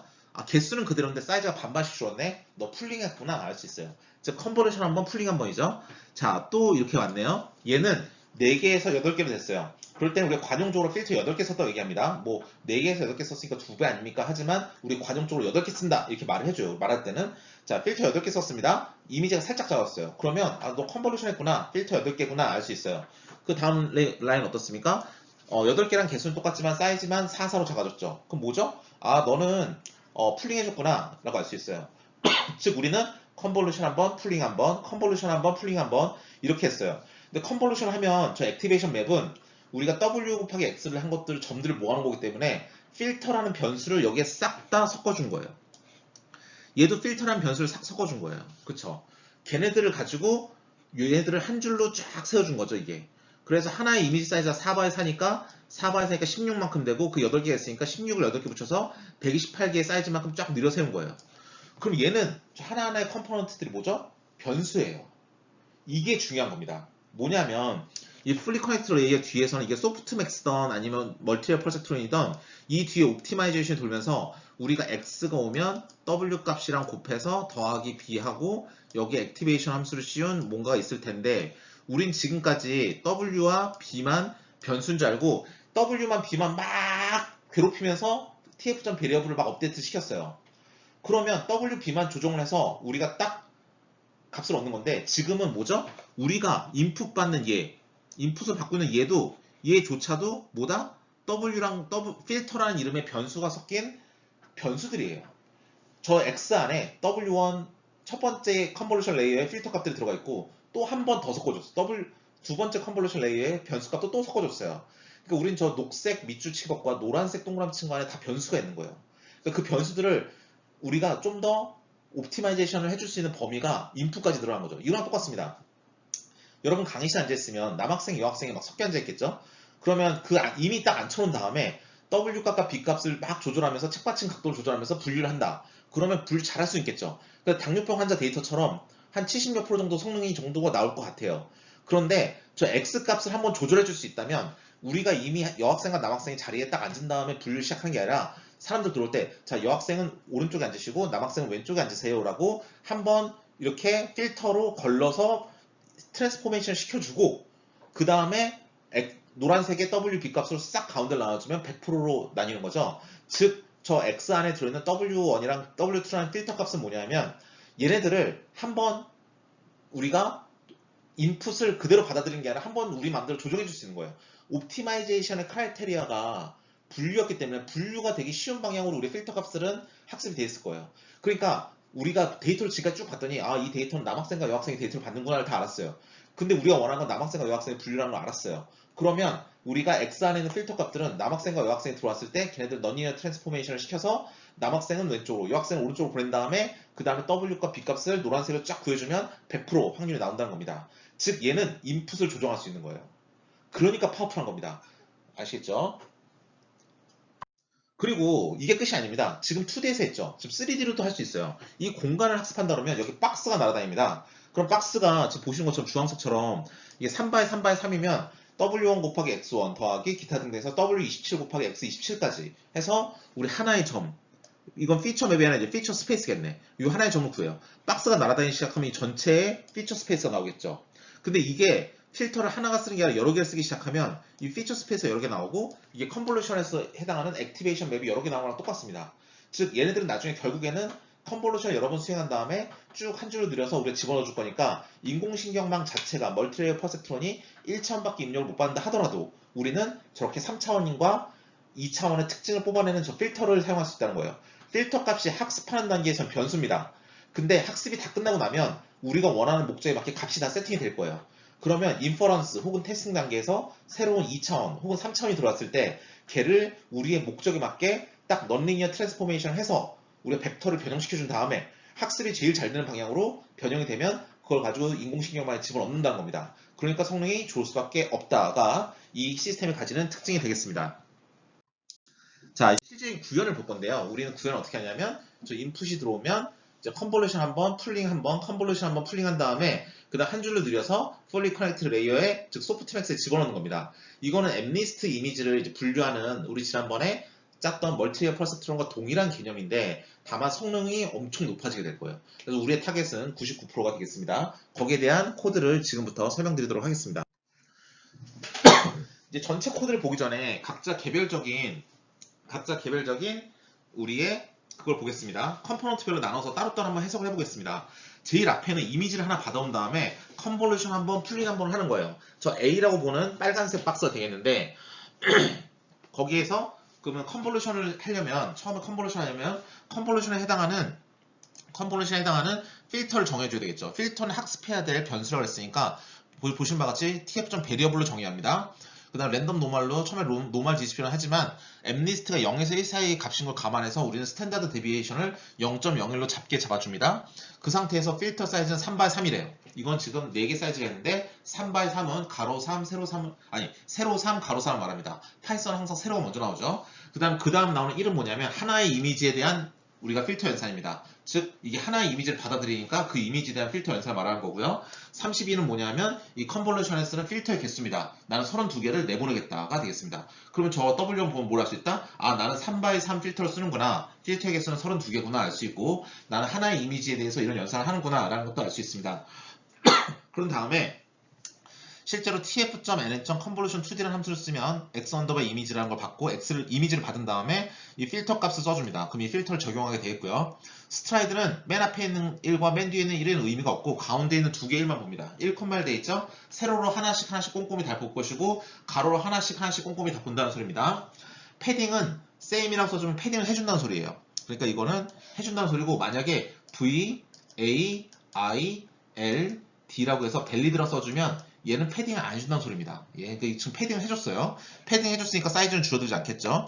그러면 그 끝난 다음에 다 렐루를 씌워주면 이제 컨버전 레이어를 완성하게 되겠습니다. 자, 여기서 이제 컨버전 레이어 끝났어요. 이미지 X를 받아들이고 필터 32개 썼고 그 다음 스트라이드 1,1 했고 패딩까지 했으니까 이미지 하나의 사이즈는 줄지 않았습니다. 그럼 여러분 이 시점에서 이미지 하나의 사이즈는 얼마죠? 이미지 하나의 사이즈는 28x28이 엠리스트 기본이니까 그리고 스트라이드 하나씩 꼼꼼히 다 해줬고 패딩까지 해서 사이즈 안 줄어들게 만들었으니까 쟤는 28 그대로예요. 이미지와 사이즈가 줄지 않았어요. 근데 개수는 필터 개수 32개 썼죠. 그러니까 개수는 32개 늘어났어. 그래서 제 지금 상태가 28 곱하기 2, 28이 32개 있다 생각하시면 되겠습니다. 그러면 이제 풀링을 해야죠. 풀링은 tf.n.maxUnderFull이라는 함수를 씁니다. 그래서 이 결과물인 CL1을 갖다 놓은 다음에 이 가운데 두 개만 봐요. 또 그 양 끝에 있는 1은 의미가 없습니다. 세로로 반, 가로로 반을 해주겠다라는 거고 그러니까 이제 사이즈가 28x28이 아니라 이제 14x14에 총 32개가 된 거죠. 그 다음 이 뒤에는 이 나머지 것들은 우리는 아무 의미 없이 그냥 관용적으로 써줍니다. 관용적으로 써주는데 이 사이즈는 똑같이 써주면 되겠습니다. 네, 그래서 이거 풀링하면 되고요. B로 넘어가면 이제 거의 동일합니다. A랑. 왜냐면 또 컨버전이랑 풀링이기 때문에 그렇습니다. 얘 지금 32개 내보내줬죠. 그러니까 얘는 32개 받아와야 돼요. 이거 두 개 값은 항상 같아야 됩니다. 왜냐하면 A 끝날 때 32개를 내보냈기 때문에 B는 32개를 받아가기 때문에 그래요. 그러면 한번 W2부터 해석을 하겠습니다. W2는 3x3 필터를 또 썼네요. 그 다음 32개를 받아서 64개를 출력합니다. 그 다음에 컨볼루션 레이어는 그 풀링 레이어 첫 번째 끝난 걸 받아와서 그 다음에 지금 현재 정의한 W2를 적용하고 스트라이드는 1,1이라서 사이즈는 변하지 않을 것이고 패딩도 세임이라 했기 때문에 모양도 변하지 않습니다. 사이즈도 역전적으로 변하지 않습니다. 살짝 작아지는 현상이 없겠죠. 그런 다음에 마지막으로 렐루 함수를 씌워주면 두 번째 컨버루션 레이어도 끝나게 됩니다. 그러면 저기까지 했을 때 사이즈는 뭐냐면 우리 첫 번째 풀링을 해서 14x14로 됐는데 현재 컨버루션에 의해서 스트라이드를 1,1을 잡았으니까 사이즈가 더 줄어들지 않고 그 여전히 14x14입니다. 근데 개수는 몇 개? 64개예요. 왜냐하면 우리는 인풋은 30이었지만 출력은 몇 개? 64개라고 여기서 했으니까 그렇습니다. 풀링을 합니다. 풀링 레이어 두 번째를 했더니 tf.n.max 풀링을 하고 CL2를 받아와서 풀링했더니 세로 반, 가로 반으로 깎아달래요. 14x14인데 이제 7x7이 됐죠? 개수는 64. 그래서 7 곱하기 7 곱하기 64가 이제 전체 사이즈가 되겠습니다. 이 뒤에는 그대로 써준다 했으니까 그대로 써주면 되고 자, 이렇게 한 다음에 한 줄로 쫙 늘려준 다음에 뒤에다가 C에서 핑크색 C는 소프트맥스에 집어넣는 겁니다. 한 줄로 늘려준다. 즉 지금 우리가 7764라는 사이즈인데 7x7도 한 줄로 만들고 64개를 쫙 붙여줘야 돼요. 그래서 보시면 알겠지만 전체에 대하여 마이너스는 전체라 했죠. 파이썬에서 FL2가 뭔지 모르겠지만 몇 개 이미지가 들어온지 모르겠지만 전체 이미지에 대하여 7764로 한 줄로 쫙 느려주는 리쉐이프를 해라. 모양을 변경해라 라고 하고 한 줄로 느려진 1차원의 모양이 됐으니까 얘를 L 언더바 플래시라고 합니다. 즉 소프트맥스 넣을 준비가 된 거죠. 우리 ABC 손글씨 분류해서 봤듯이 하나의 벡터 사이즈가 4였고 3개 중에 하나를 분류한다면 W는 4x3으로 했습니다. 앞에 4인 이유는 1x4짜리가 들어왔을 때 그것을 4x1로 곱해서 리니어 컨비네이션 하기 위함이었으니까 지금의 경우는 우리가 하나의 벡터 사이즈가 7764이기 때문에 우리 그냥 7 곱하기 7 곱하기 64를 7764로 부르겠습니다. 하나의 벡터 사이즈가 7764였기 때문에 7764에 가로 벡터가 들어오면 얘는 7764 by 1이라는 세로 벡터가 있을 것이고 그게 0부터 9까지 손글씨를 구별하는 엠리스트 에이지이기 때문에 7764,10이라는 W를 잡아줘야 됩니다. 보시는 바와 같이 그렇게 해놨죠. 그 다음에 바이어스는 뭐죠? 유닛의 개수가 10개가 있는 거니까 이 10개의 바이어스를 잡아주면 되겠습니다. 이렇게 우리가 각 레이어를 설계하면 되겠습니다. 이걸 기반으로 이제 전체 코드가 어떻게 돌아가는지에 대해서 지금부터 알아보도록 하겠습니다. 보시면 알겠지만 첫 번째, 두 번째 라인은 엠리스트를 쓴다는 거고요. 네 번째는 텐서플로우를 쓴다는 거, 다섯 번째는 타임 함수고, 7번째는 트레이닝 에포크라 해서 전체 트레이닝 개수 55,000개를 몇 번 돌린다? 15번 돌린다. CNN은 이렇게 컨볼루션 연산에서 필터 연산이 굉장히 복잡하기 때문에 변수도 많고 따라서 데이터도 많이 학습을 해줘야 됩니다. 시간이 많이 걸려요. 그래서 배치 사이즈는 100이다 해줬고 10번째 라인에 X는 이제 엠리스트 이미지를 받으니까 784고 Y는 이제 10개 중에 하나로 이제 분류를 해야 되니까 10이고 이미지는 X란 이미지가 뒤에 분명히 우리가 피드 딕트로 받아올 겁니다. 배치 사이즈만큼 100개를 받아올 거예요 아마. 100개 이미지를 통째로 받아올 텐데 왜냐면 배치 사이즈 100이니까 아마 100개 받아오겠죠. 눈치밥으로 보면 100개를 받았는데 전체에 대하여 우리는 이제 CNN이니까 2차원도 처리할 수 있어요. 그래서 28x28로 처리하고 이게 1인 이유는 하나의 값이 들어오는 건데 왜냐하면 엠리스트가 흑백이기 때문에 그래요. 흑백이기 때문에 원 채널입니다. 근데 우리 다음 시간에 할 이제 사이파 10 같은 경우는 3 채널입니다. RGB로. 그럼 저게 1이 아니라 3으로 변해야 되겠죠? 어쨌든 이렇게 X 언더바 이미지를 만들어주면 우리가 14번째 라인부터 시작해서 마지막까지는 이 전장의 배운 것과 똑같습니다. 자, 15번째 라인 3x3 필터를 써서 원 채널의 데이터를 받아서 32개의 필터를 사용해서 32개의 출력을 만들고 그 다음 16번째 라인 그 X 언더바 이미지를 받아놓고 거기서 W1이라는 필터를 적용하고 스트라이드는 1,1이라서 사이즈는 살짝 변할 수도 있지만 뒤에 보니까 패딩은 세임이니까 패딩을 해줘서 우리는 사이즈를 동일하게 맞춘다. 따라서 아직은 28x28 개수는 32개 이고 17번째 라인에 컨볼루션은 끝나고 렐루를 씌운다 하고 있고 19번째 라인은 이제 풀링을 해야 되는데 tf.n.max 풀이라는 함수를 하고 k 사이즈를 보니까 1, 2, 2, 1이지만 앞에 1, 뒤를 빼고 2, 2라서 세로 반, 가로 반 해가지고 사이즈가 이제 14x14가 되고 개수는 32개다 라고 말하고 있습니다. 죄송합니다. 그 다음에 21번째 라인을 보시면 그러면 이제 3x3 필터를 또 만들고 이전 레이어에서 32개를 뱉었으니 그럼 난 이제 32개를 받아오고 그 다음 난 64개를 도출하면 이제 전체 개수는 이제 14x14가 64개가 있다라고 말을 하는 것이고 그 다음에 22번째 라인을 보면 컨볼루션을 하는데 그 이전 레이어였던 풀링 첫 번째 풀링의 결과를 받아오고 지금 정의한 W2를 적용을 하고 스트라이드는 가운데는 1, 2개만 보니까 1, 1 꼼꼼하게 세로 가로 다 하나하나 차근차근 필터 연산을 해주고 패딩은 세임이라서 사이즈는 작지 않게 해준다. 즉 하나의 사이즈는 14x14고 개수는 이제 64개가 됐다라고 말할 수 있으며 23번째 라인에 렐루를 해주고 25번째 라인에 풀링을 해주는데 K 사이즈를 보니까 가운데가 2, 2니까 세로 반 가로 반 자른다. 즉 이제는 사이즈가 77이 되고 7x7이 되고 개수는 64개다. 그래서 이제 하나에 이거 한 줄로 누리면 사이즈가 7764다. 7 곱하기 7 곱하기 64다라고 알 수 있습니다. 그래서 27번째 라인에서는 L 언더바 플래시라 해서 레이어를 플랫하게 드디어 한 줄로 평평하게 만들어야 이제 인공신경망이나 소프트맥스 넣을 수 있겠죠. 한 줄로 늘려 세우는데 그 PL2를 받아다가 리쉐이프라는 걸로써 27번째 라인에서 모양을 바꿉니다.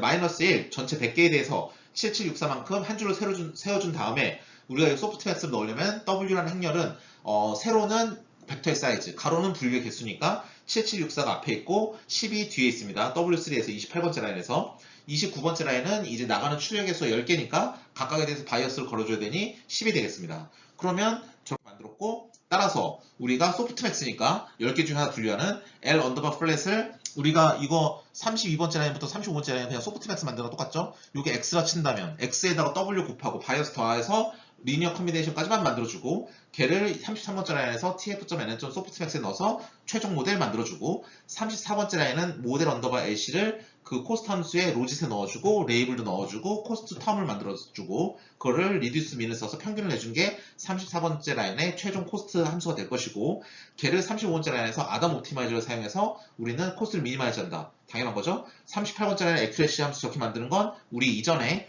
그 멀티리얼 퍼스트론에서 이미 얘기한 거랑 똑같은 코드고요. 자, 그럼 이제 세션을 어떻게 돌리는지 보겠습니다. 사실 세션 아까처럼 돌려도 되는데 뭐 여기도 그냥 좀 다르게 해봤으니까 한번 살펴보겠습니다. 테스트할 때 트레이닝 시작할 때와 끝날 때 시간 재서 그거 빼가지고 전체 트레이닝 시간 얼마나 걸렸는지 재는 것과 액큐리시는 다 테스트 이미지, 테스트 레이블을 넣어서 잰다는 거. 이거는 아까 했던 코드랑 똑같아요. 우리 필요 없는 거 지우겠습니다. 세션 돌린다. 그 다음에 환경 변수 초기한다. 다 필요 없죠? 그 다음에 에포크 15번 통째로 돌린다. 그렇죠? 자, 15번을 통째로 돌린대요. 55,000개를. 근데 배치 사이즈가 100이래요. 그러면 55,000개를 100개씩 가져오는 거죠. 그러면 총 몇 개 가져야 됩니까? 몇 번 왔다 갔다 해야 됩니까? 550. 그 550이라는 횟수를 구해야 우리가 그만큼의 포물을 돌면 우리 한 번 처음부터까지 딱딱 도는 그 사이즈가 맞겠죠? 그래서 우리가 전체 사이즈를 구해야 되는데 mlist 트레인 데이터 전체 사이즈는 이렇게 구합니다. mlist.train.num 언더바 examples 하면 트레이닝 데이터 전체 사이즈가 나오고 그거를 배치 사이즈로 나눠야 그리고 그걸 인티저로 만들어야 한 번 이제 도대체 한 번의 데이터를 훑을 때 몇 번의 포문이 돌아야 될지가 나옵니다. 그래서 그것만큼 포문이 돌면서 그렇죠. 토탈 배치만큼 포문이 돌면서 그리고 이게 10번만 한 번씩 이게 지금 우리 어디까지 왔다라는 걸 출력해 준 거죠. 에포크 15번 돈다 그랬는데 0부터 시작하니까 14가 끝이고요. 550까지 배치 넘버가 돌아야 되는데 549까지 돌았을 겁니다. 왜냐면 0부터 549까지니까. 그래서 540까지 찍히는 거고요. 이렇게 찍어주는 거고 그럼 결국 남은 건 48번째, 49번째 라인인데 저건 지난번에 한 거랑 똑같아요. 그렇죠? 100개씩 mlist.train.next 언더바 배치안에 넣어서 우리 100개씩 데이터를 가져와서 그걸 트레인 언더바 이미지와 트레인 언더바 레이블에 넣고 걔네들을 49번째 라인은 피드 딕트에서 대문자 x 대문자 y에 밀어 넣으면서 우리가 트레인 함수를 세션 런을 통해서 코스트 미니마이제이션 하고 그 코스트 값이 얼마인지 계속 찍어주겠다라는 게 되겠습니다. 별로 어렵지 않죠? 저 세션은 그래서 아까처럼 똑같이 되긴 해요. 아까처럼 똑같이 한 다음에 대신 이터레이션 횟수를 좀 많이 늘려줘야 되니까 num 언더바 스텝스라는 부분을 5,000이 아니라 한 5만이라든지 그렇게 늘려주면 크게 다를 게 없습니다. 네.